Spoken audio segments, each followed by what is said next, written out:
Vande Mataram, dear students. Today we have to start second part of the fourth chapter, parts and wholes. आज का हमारा second part है, ठीक है, fourth chapter का। जो चैप्टर का नाम क्या है, पार्ट्स एंड होल्स। तो यहाँ पे हम देखते हैं कलर्स द हैट। यहाँ पे देखिए कितनी अलग अलग पैटर्न्स की हैट दी हुई है। देखिए यहाँ पे पहले तो हम काउंट करते हैं ये हैट कितनी है, ठीक है। तो 1 2 3 4 5 6 7 8 9 10 11 12 13 14, ये है 15। तो कितनी हेड्स है ये टोटल? टोटल है यहाँ पे 15 हेड, ठीक है। अब यहाँ पे हमें कहा है कलर द हेड। तो यहाँ पे जो हेड दी है उसको कलर करना है। तो किस तरह से कलर करना है? तो देखिए यहाँ पे colour 1/3 of the heads red. इसमें जो है 1/3 हेड को रेड कलर करना है, ठीक है। फिर कलर 3/5 हेड्स ब्लू। तो कितनी हेड्स को ब्लू कलर करना है? 3/5। अब 1/3 मतलब कितने हेड्स को करेंगे? 15 दी है, तो 1/3 मतलब 3 में से 1 हो गई ना, 3 में से 1 हो गई। तो हम 3 हेड में से 1 हेड को करना है, पर यहाँ पे 15 है तो उसको क्या करेंगे? 1/3 मल्टीप्लाई बाय टोटल कितनी हेड्स है? 15। तो 3 5 ज़ा 15, मतलब ये 15 में से 5 हेड को आपको क्या करना है? रेड कलर करना है। तो चलो यहाँ से करते हैं रेड। मैं यहाँ पे लिखती हूँ आर। आपको रेड कलर यहाँ पे करना है, ठीक है। रेड कलर किया आपने। देन यहाँ पे नेक्स्ट क्वेश्चन है कलर 3/5। 3/5 को आपको क्या करना है? हेड्स ब्लू कलर देना है। तो 3/5 मल्टीप्लाई बाय टोटल हेड्स। तो 5 3 ज़ा 15 और 3 मल्टीप्लाई बाय 3 9। तो आपको क्या करना है? इसमें से 9 हेड्स को ब्लू कलर देना है। तो यहाँ पे हम लिखते हैं बी। 1 2 3 4 5 6 7 8 एंड ये 9 हो गया। 5 हो गई रेड कलर की और 9 हो गई ब्लू कलर की। How many heads did you colour red? कितनी हैड्स अपने रेड कलर की किए? तो 5 heads. And how many heads did you colour blue? तो 9 हैड्स। 9 हैड्स जो ब्लू कलर की और 5 हैड रेड कलर की। What part of the heads are not colour? अब इतने इसमें अपने कितने पार्ट को कलर नहीं किया? 15 इसमें से कितने? तो हम क्या करेंगे? टोटल कितनी थी? 15। तो 15 में से हम क्या करेंगे? माइनस करेंगे। ये कितने हेड्स को कलर किया था? 9 + 5, ठीक है। तो 15 माइनस ये कितने हो गए? सॉरी ऐसे नहीं, ये सिंपल लिख देंगे। 14 = 1। 1 हेड जो है वो कलर नहीं है, ठीक है। 1 हेड जो है उसको कलर नहीं है। What part of the head are not colour? तो 1 जो है उसको कलर नहीं है, मतलब इसको के विच पार्ट, मतलब 1/15 पार्ट जो है वो कलर नहीं है, आर नॉट कलर। फिर इक्वल पार्ट्स ऑफ ट्रायंगल। अब यहाँ पे हमें पूछा है ये जो है ट्रायंगल्स नीचे दिख रहे हैं, इसके इक्वल पार्ट बनाइए। इक्वल पार्ट किस तरह से बनाएंगे? यहाँ पे लिखा हुआ है नीचे। ये इक्वल पार्ट हो गया क्या? नहीं। इस तरह से यहाँ पे दिख रहा है क्या? नहीं। तो the white triangle is divided into 3 equal parts. Fill each 1/3 of part with a different color. हाँ, ये थोड़ा इस तरह से बनाया है, ये ऐसा और ये ऐसा, ये इक्वल पार्ट है, ठीक है। The white triangle is divided into 3 equal parts. Fill each 1/3 part with a different colour. 1/3 मतलब ये 3 में से 1 पार्ट जो है, फिर ये 3 में से एक, हर एक पार्ट को आपको अलग अलग डिफरेंट कलर से फिल करना है। Can you show that these parts are equal? Think how. अब आपको मुझे बताइए ये इक्वल पार्ट है या नहीं है, ये मुझे बताइए पहले। अब हमें ये फाइंड आउट करना है ये पार्ट इक्वल है या नहीं। तो है, लग रहा है yes. This can be done by making cut off parts. ये जो पार्ट्स है इसके, इससे कट करके बनाया हुआ है, तो इसीलिए ये ट्रायंगल ये है वो इक्वल है। If one part is placed another part, it is seen that the first part fully cover the second part.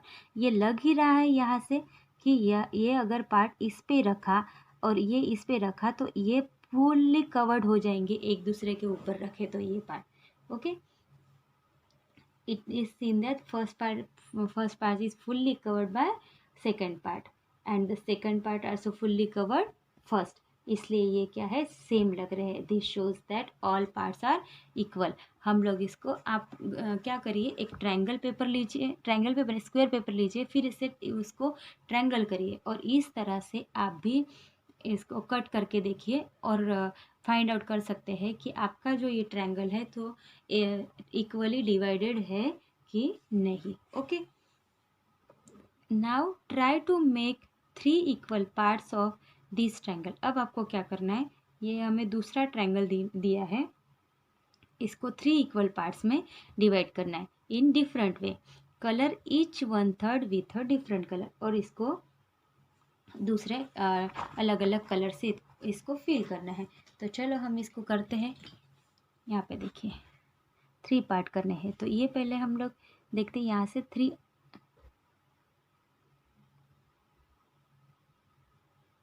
ठीक है, इस तरह से आपको पहले देख लेना है, फिर आप इसको यहाँ से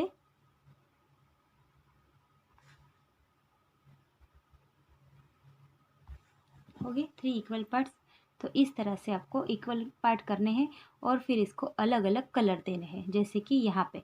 ठीक है, फिर आप इसको भी करके देखिए, एक कट करके एक दूसरे के ऊपर रख कर देखिए, एकदम कवर होता होगा ये पोर्शन, तो मतलब आपके ये जो पार्ट है वो इक्वल पार्ट्स है। ठीक है, फिर इसको अलग अलग कलर से आप इसको कलर कर सकते हैं। This given triangle is colour with different colour. 6 part of a rectangle. ये रेक्टेंगल दिख रहा है, इसमें कितने पार्ट्स है, 1 2 3 4 5 6। 6 पार्ट का हमें यहाँ पे रेक्टेंगल बताया है। ठीक है, अगर हमें यहाँ पे मुझे बताइए, अगर इसमें से ये दो पोर्शन को एक ही कलर दिया है, तो अगर मैंने पूछा, सपोज यहाँ पे येलो कलर दिया है, ठीक है, तो मैंने यहाँ पे क्वेश्चन पूछा कि कितने पार्ट को येलो कलर दिया हो, तो आप यहाँ पे क्या लिखेंगे, 1 2 3 4 5 6। 6 पहले 6 में से कितने पार्ट को हमने येलो कलर दिया है, 2 पार्ट्स को, तो यहाँ पे 2 6 part is in yellow colour या फिर कवर्ड बाय येलो कलर, इस तरह से आप बोलेंगे। ठीक है, तो यहाँ पे ये क्वेश्चन ये नहीं है, मैंने सिर्फ ऐसे ही पूछा इसको। Rani has divided a green rectangle into 6 equal part like this. Rani ने ये रेक्टेंगल को 3 इक्वल पार्ट्स में डिवाइड किया है। Now you divide each of these rectangles into 6 equal part. आपको क्या करना है, यहाँ पे देखिए रेक्टेंगल दिए हैं, ये 1 ये 2 और 3। इस रेक्टेंगल को आपको क्या करना है, 3 डिफरेंट इसमें वे से आपको डिवाइड करना है 6 इक्वल पार्ट्स में। ठीक है, तो यहाँ पे ये वाला रेक्टेंगल भी आपको 6 पार्ट्स बनाने हैं, बट वन रेक्टेंगल के। तो चलो यहाँ पे बताओ किस तरह से बनाएंगे। जैसे कि फॉर एग्जांपल पहले ये वाला लेते हैं, तो इसको किस तरह से करेंगे हम लोग, पहले 3 इक्वल पार्ट्स मतलब 3 लाइन बना लेंगे। यहाँ से ये कितना है, 3 है, तो चलो 1 1 का मतलब थोड़ा सा स्मॉल लेना पड़ेगा क्योंकि 3 फुल नहीं है। ठीक है, इस तरह से इक्वल पार्ट्स हमें बनाने हैं, तो हम इस तरह से बनाएंगे। कितने हो गए, 6 पार्ट हो गए, नहीं 3 पार्ट्स हो गए। ये फिर यहाँ से इसको बीच में से लाइन बनाएंगे, हो गए 6, 1 2 3 4 5 6। फिर सेकेंड वे कैसा है कि जिससे हम फिर से इस 6 पार्ट बना सकते हैं, तो यहाँ पे एक बीच में से लाइन बना लेंगे, सेम बीच वाली। ठीक है, यहाँ पे लाइन बनाई, फिर यहाँ पे। ठीक है, तो इसको करेंगे ऐसा, हो गए 6 पार्ट। ये स्मॉल हो गया मेरे से, आप इसको बना सकते हैं, जैसे कि यहाँ पे इस तरह से आप 6 इक्वल पार्ट बना सकते हैं, 1 2 3 4 5 6। एक इस तरह से बनाया हमने, 2 लाइंस बनाए और बीच में से 6 हो गए, ये भी 6 पार्ट हो गए। अब थर्ड जो है, इसको आप 6 पार्ट में कैसे डिवाइड करेंगे, तो स्ट्रेट लाइन देकर, जैसे कि 1 2 3 4 5 एंड 6। ठीक है, 1 2 3 4 5 6, इस तरह से हमने 3 डिफरेंट वे से सेम पार्ट्स बनाए हैं रेक्टेंगल के। ठीक है, आपको और कोई आता है तो आप फिर से नोटबुक में बना सकते हैं रेक्टेंगल में 6 same part. Then next question है, how will you check that each part is really 1/6 of that rectangle. अब आप बताइए, हमने ये 6 पार्ट चेक किए बनाए हैं एवरी रेक्टेंगल के, तो आपको कैसे पता चलेगा कि ये 6 पार्ट जो है वो इक्वल है। उसके लिए आपको कैसे क्या करना है, this can be done by making cut out of tracing paper. आपको क्या करना है, एक ट्रेसिंग पेपर लेना है, उसके कट आउट से आपको पता चल जाएगा कि ये पार्ट सेम है या नहीं है। ठीक है, वो कट आउट को क्या करेंगे आप, उस जो ट्रेसिंग पेपर का कट आउट लेंगे इस तरह से मेज़र करके, फिर उसको एक दूसरे के ऊपर रख कर देखेंगे तो भी आपको पता चल जाएगा कि ये रेक्टेंगल जो पीसेस है 6 पार्ट्स की हमने वो इक्वल है या नहीं। और ये जो पार्ट्स है कट आउट्स है, आप एक के ऊपर एक रखेंगे, अगर वो अपोज हो रहे मतलब बाहर जा रहे तो वो रेक्टेंगल परफेक्ट नहीं है, वो जो 6 पार्ट बना है वो परफेक्ट नहीं है।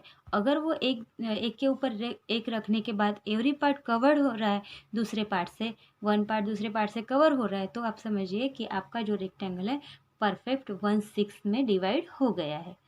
Then the green rectangle is bigger than the blue one. जो ग्रीन रेक्टेंगल है, यहाँ पे देखिए, ये ग्रीन रेक्टेंगल है जो ब्लू से बड़ा है, बिगर है, ऐसे बोल रहे तो है ही ना। ये देखिए दिख ही रहा है कि ये बड़ा है करके ब्लू से। Can we say that 1/6 of green rectangle is bigger than 1/6 of the blue rectangle. आप बता सकते हैं कि जो ग्रीन रेक्टेंगल का 1/6 पार्ट है वो ब्लू रेक्टेंगल के 1/6 पार्ट से बड़ा है, बिगर है। तो आप बता सकते हैं किस तरह से आपको पता चलेगा, तो इसको हमें ऐसे देखकर ही पता चल रहा है कि ये होल रेक्टेंगल ही बड़ा है। रेक्टेंगल बड़ा है तो इसके पार्ट भी बड़े होंगे। If the whole rectangle is bigger than the part is also bigger, and ये जो है ये स्मॉल है तो इसके पार्ट्स भी स्मॉल होंगे। तो हमें इससे ही पता चल रहा है कि 1/6 of green rectangle is bigger than the 1/6 of the blue rectangle. इसका ऐसा आपको इसमें समझ में आना चाहिए, क्योंकि ये रेक्टेंगल ही बड़ा दिख रहा है तो इसके पार्ट्स भी बड़े होंगे, ये स्मॉल दिख रहा है मतलब इसके पार्ट्स भी स्मॉल होंगे, इसीलिए ये रेक्टेंगल भी बड़ा है और इसके पार्ट्स भी अलग है। किससे, ब्लू कलर के रेक्टेंगल से, और ब्लू कलर के रेक्टेंगल के पार्ट्स से ग्रीन कलर का बड़ा है। ओके, यहाँ पे एक स्टोरी दी है, स्टोरी से हमें जो है वो पार्ट्स भी पता चल जाएंगे, अब किस तरह से पार्ट्स बनाने हैं वो भी पता चल जाएगा और आपकी स्टोरी भी सुनने को मिलेगी। ठीक है, greedy gatekeepers. Remember Birbal. आपको बीरबल पता है, अकबर और बीरबल की स्टोरी आपने बहुत सुनी होगी। ठीक है, तो बीरबल सबको पता है, ऐसा कोई नहीं है जिसको नहीं पता। The clever minister of king Akbar, maths magic class 4 page 14। Maths magic के बुक में लॉन्ग एंड शॉर्ट चैप्टर था, उसमें भी बीरबल का ये आया है, बीरबल कौन है कैसा था वो आज सीखा हमने। Do you know how he became a minister. आपको पता है वो किस तरह से मिनिस्टर बना, बहुत ही होशियार ब्रिलियंट था वो, कोई ऐसी चीज़ नहीं थी उसके पास जिसका जवाब नहीं था। ओके, तो Birbal was then a young boy living in a village. पर ये स्टोरी कब की है, जब बीरबल यंग था तब की, तो वो कहाँ पे रहता था, एक विलेज में रहता था। He was very clever and could write poetry. वो होशियार तो था ही, फिर वो पोएट भी लिखता था, पोएट था वो। ठीक है, ही thought he would try his luck in the Kings court. उसने क्या सोचा, वो अच्छे से पोएट्री लिखता है तो ये जो उसकी पोएट्री है किंग के पास जाके सुनाए, किंग कोर्ट है वहाँ पे सुनाए। राजा की सभा होती है ना, उसको किंग कोर्ट बोलते हैं। सो ही took some of his poems and set off for the city। फिर उसने क्या किया, उसकी कुछ पोएम्स ली और वो सिटी की तरफ चल पड़ा, जहाँ पे उसको किसके यहाँ जाना था, राजा के यहाँ जाना था। When he reached at the outer gate of the palace, he was stop by. तो जब वो किंग कहाँ पे, पैलेस में ही रहते ना, तो वो जब सिटी में गया तो सिटी में राजा के पैलेस के पास पहुंचा। तो पैलेस में गेट होता है, तो गेट के पास जैसे ही पहुंचा उसको स्टॉप ऐसे कहने की आवाज़ आई तो वो रुक गया। The gate keeper, hey stop there, where are you going, shouted the gate keeper. तो ये किसने स्टॉप बोला था? गेट कीपर ने। गेट कीपर ने कहा कि stop, where are you going, तुम कहाँ जा रहे हो, वहीं पे रुक जाओ। तो I am a poet, I want to see king Akbar and show my poem to him, replied the poet. ये स्टोरी कब की है? जब राजा के यहाँ बीरबल काम नहीं करता था, अकबर के यहाँ, उसके पहले के, जब यंग था बीरबल, तब की स्टोरी है। तो वो किसके, किंग के यहाँ जाना है, मतलब अकबर के यहाँ ही वो अपनी पोएट्री सुनाने के लिए आया था। तो उसने क्या बोला गेट कीपर को कि आई एम पोएट, मैं पोएट हूँ, I want to see king Akbar, मुझे अकबर राजा अकबर से मिलना है और मुझे मेरी पोएम उन्हें सुनानी है। तो O you are poet, the king is kind. तो गेट कीपर बोलता है कि ठीक, तुम पोएट हो तो राजा तो बहुत काइंड है, तो दयालु है। He will surely give you a prize, I will let you if you give me 1/10 of your prize. तो वो कहता है कि राजा है, एकदम दयालु है, वो तुम्हारी पोएट्री सुनेगा तो तुमको सिर्फ प्राइज़ ही देगा, बट तुम्हें जो प्राइज़ मिलेगा उसमें से मुझे 1/10 ऑफ पार्ट चाहिए। तुम्हें जितना भी पार्ट मिलेगा उसमें से 1/10 पार्ट उसे गेट कीपर को देना पड़ेगा, ऐसे गेट कीपर ने कहा। Young Birbal agree since he had no other way. फिर जो बीरबल था उसके पास तो कोई दूसरा ये नहीं था, तो उसने क्या किया, वो अग्री हो गया कि ठीक है, दूसरा वे तो नहीं है उसके पास, तो तुम जो बोलते हो 1/10 चाहिए तो वो मैं दे दूंगा। When he went in, the gatekeeper calculated, he gets 100 gold coin, I will get blank gold coins. जैसे ही बीरबल अंदर गया तो जो गेट कीपर था वो सोचने लगा कि अगर बीरबल को 100 गोल्ड कॉइन्स मिले तो उसके हिस्से में कितने आएंगे। तो उसने कितने कहा था? 1/10। उसने कहा था कि 1/10 जो है उसको चाहिए। तो सपोज 100 मिले तो उसको कितने मिलेगी? 10 10 100, तो उसको 10 गोल्ड कॉइन मिलेंगी। अगर बीरबल को प्राइज में 100 गोल्ड कॉइन्स मिलेगी तो उसमें से फर्स्ट ग्रेड गेट कीपर को कितनी जाएगी? 100 गोल्ड कॉइन, 10 गोल्ड कॉइन जाएगी, ठीक है। The poet came to a second gate keeper. फिर पोएट अंदर आया, बीरबल अंदर आया तो सेकेंड गेट कीपर के पास पहुंचा। This gatekeeper also said, I will let you in if you give me 2/5 of your price. The poet agreed. फिर वो अंदर आया दूसरे गेट के पास, तो दूसरे गेट कीपर ने भी उसको रोका और कहा कि मैं तुम्हें अंदर जाने दूंगा, पर तुम्हें जो राजा से, किंग से प्राइज मिलेगा उसमें से मुझे कितना चाहिए? 2/5 पार्ट मुझे चाहिए, जो भी तुम्हें इनाम में मिलेगा, ठीक है। तो उसके पास फिर से कोई वे नहीं था, उसने उसको भी यस बोल दिया, ओके करके। फिर उसने अंदर जाने दिया बीरबल को। The gate keeper happily calculated, the poet will get at least 100 gold coin, so I will get. तो ये गेट कीपर भी सोचने लगा, अगर राजा ने बीरबल को 100 कॉइन्स दी तो इसने कितने कहा थे? सेकंड गेट कीपर ने 2/5, तो 2/5 उसका प्राइस है और उसको 100 मिले तो इसके हिस्से में कितने आएंगे? तो 5 2 10, 0 20 2 40, तो 40 गोल्ड का कॉइन जो है सेकेंड गेट कीपर के मिलेंगे। तो ऐसे किसने ये कैलकुलेशन किया? गेट कीपर ने, कि अगर बीरबल को 100 कॉइन्स मिले तो उसमें से 40 कॉइन्स तो मेरे हैं। फिर the poet reach the last gate. जब पोएट लास्ट गेट पे पहुंचा, द गेट कीपर से, फिर से अंदर जाने के लिए 3 गेट थे। फर्स्ट गेट कीपर ने कितने कहा? 1/10, मतलब 100 में से 10 गोल्ड कॉइन उसको मिलने चाहिए। फिर सेकेंड गेट कीपर के पास आया तो उसने कहा कि मुझे 2/5 पार्ट चाहिए तुम्हारे प्राइस का। तो 100 सपोज मिले उसको, तो 40 कॉइन्स जो सेकेंड गेट कीपर के। फिर थर्ड गेट के पास आया तो I will allow you to see the king only if you give me half of the price that you get. तो वो थर्ड गेट कीपर कहता है कि तुम्हें मैं अंदर अलाउ करूँगा बट मुझे तुम्हारे प्राइस में से हाफ पार्ट चाहिए। The poet had no other way, he agree and went inside. Poet ने फिर से यस कहा और अंदर चला गया। फिर वो पोएट अंदर जाने के बाद the gate keeper thought, gatekeeper सोचने लगा कि today is a great day, if he get 100 gold coins I will gate.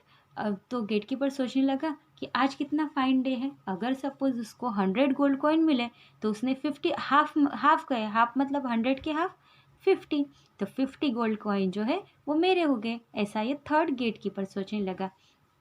But if he get 1000 coins तो वाव आई विल गेट 500, 1000 के हाफ कितने होंगे 500 गोल्ड कॉइन्स उसको मिलेंगे, ऐसे वो सोच रहा था। Then the king was very happy with the poem and said your work is very good, you can ask anything as your prize. जब पोएट ने राजा को अपनी पोएट सुनाई उसको बहुत अच्छा लगा और उसने कहा कि तुम्हें जो चाहिए तुम मांग सकते हो। तो उसके ऊपर पोएट ने क्या कहा, my lord I want to 100 slaps. तो राजा तो ये हो गया कि इस लोग तो प्राइज मांगते हैं, ये स्लैपिंग क्यों मांग रहा, 10 थप्पड़ क्यों मांग रहा, what 100 slap. The king was shock, king तो शॉक हो गया। What happened after that, complete the story, what part of the prize did he poet get. तो फिर इसके बाद की स्टोरी आपको बताने, उसने 100 स्लैप मांगे राजा से, तो उसने क्या किया होगा फिर उसका। तो इसके बाद ऐसे हुआ, राजा ने बीरबल को 100 स्लैपिंग किया। फिर वो बाहर गया तो फर्स्ट गेट, बाहर से आते वक्त जो थर्ड गेट कीपर था वो अंदर से बाहर जाते वक्त फर्स्ट गेट कीपर होगा। तो वहाँ उसके पास जाके poet got 100 slap and return happily, but as soon as he reach at first gate keeper, पहले गेट पे पहुंचा तो he had half slap to the gate keeper, उसने गेट कीपर को 50 स्लैप्स मारे, 100 के हाफ कितने हो गए 50 स्लैप्स दिए। तो फिर वो when he reach the second gate, फिर वो दूसरे गेट के पास गया तो he had to give 40 slaps. क्यों 40 स्लैप्स, क्योंकि उसने कहा था तुम्हारे प्राइज में से 2/5 मतलब 40, उसको उसने इमेजिन किया था 40 गोल्ड कॉइन मिलेंगे, पर इसके पास गोल्ड कॉइन नहीं था, प्राइस क्या था स्लैपिंग। तो उसने सेकेंड गेट कीपर को कितनी स्लैपिंग की 40 स्लैप्स किए। फिर then to the finally when he reach the last gate, जो बाहर निकलने के लिए गेट था लास्ट वाला, वहाँ पे गया तो he had to give 10 slap to the gate keeper. फिर उसने लास्ट वाले गेट कीपर को कितने स्लैप्स की 10, क्योंकि उसने क्या कहा था 1/10 उसका होगा, ठीक है, जो भी प्राइज मिलेगा, प्राइज तो इसको स्लैप मिला था। तो इस तरह से due to this presence of mind Birbal did not get single slap and could reach teach a lesson to gate keeper. इस तरह से क्या हुआ, बीरबल यहाँ से जितना भी मिला उतना यही का यही उनको देकर चला गया। तो उसके पास उसने एक भी कुछ भी ना स्लैप उसके पास थी और ना ही कोई प्राइस था। इस तरह से ये स्टोरी कंप्लीट होती है, ठीक है। तो यहाँ पे हमारा सेकेंड पार्ट फिनिश होता है। We will meet in next part.